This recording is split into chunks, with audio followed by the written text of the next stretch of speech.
भारत में तेजी से बढ़ते टेलीकॉम बाजार को देखते हुए 20 दिसंबर को लोकसभा से टेलीकॉम बिल 2023 को पास कर दिया गया। अब इस बिल को फाइनल रिव्यू के लिए राज्यसभा में भेज दिया गया है। तो चलिए जानते हैं कि आखिर इस टेलीकॉम बिल के आने से टेलीकॉम कंपनियां, हमारे और आपके जैसे यूजर्स और देश की सत्ता संभालने वाली सरकार के लिए क्या बदलाव हो सकते हैं। नमस्कार, मेरा नाम है अंकित और आप देख रहे हैं जागरण बिजनेस। तो शुरुआत करते हैं टेलीकॉम कंपनियों से। तो इस बिल के आने से टेलीकॉम कंपनियों के लिए सबसे बड़ा बदलाव लाइसेंसिंग और ऑक्शन में होगा।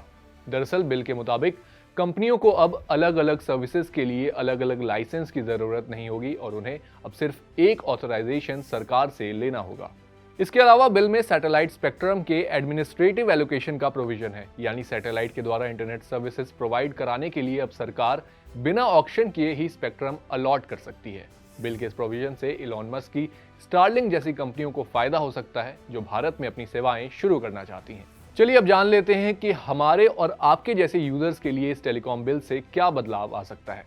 तो यूजर्स के लिए इस बिल से कोई बड़ा बदलाव नहीं होगा, लेकिन हाँ, इस बिल में फर्जी सिम कार्ड लेने वाले लोगों पर 3 साल की सजा और 50 लाख के जुर्माने का भी प्रावधान है। इसके साथ ही बिल में टेलीकॉम कंपनियों को यूजर्स को सिम कार्ड जारी करने से पहले बायोमेट्रिक पहचान को अनिवार्य कर दिया गया है, यानी कि अब आप बिना बायोमेट्रिक आइडेंटिफिकेशन के सिम कार्ड नहीं ले सकते हैं। चलिए अब बात कर लेते हैं कि इस टेलीकॉम बिल से सरकार के पास क्या राइट्स आएंगे। तो आपको बता दें कि ये बिल 138 साल पुराने इंडियन टेलीग्राफ एक्ट 1885 के साथ 2 और बिल्स को रिप्लेस करेगा। इस टेलीकॉम बिल के तहत अब सरकार के पास नेशनल सिक्योरिटी या वॉर जैसी हालातों में किसी भी टेलीकॉम सर्विस या नेटवर्क को टेक ओवर, मैनेज या उसे सस्पेंड करने की अनुमति होगी, यानी जरूरत पड़ने पर सरकार टेलीकॉम नेटवर्क को सस्पेंड कर सकती है।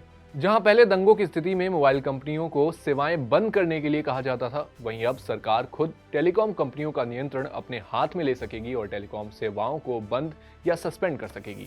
इसके अलावा नए टेलीकॉम बिल में नियमों के उल्लंघन पर जुर्माने और सजा का भी प्रावधान है। इसके मुताबिक जो कोई भी अवैध रूप से फोन कम्युनिकेशन को डिसरप्ट करने की कोशिश करेगा, उसे 3 साल तक के लिए जेल और 2 करोड़ रुपए तक का जुर्माना भी लगाया जा सकता है।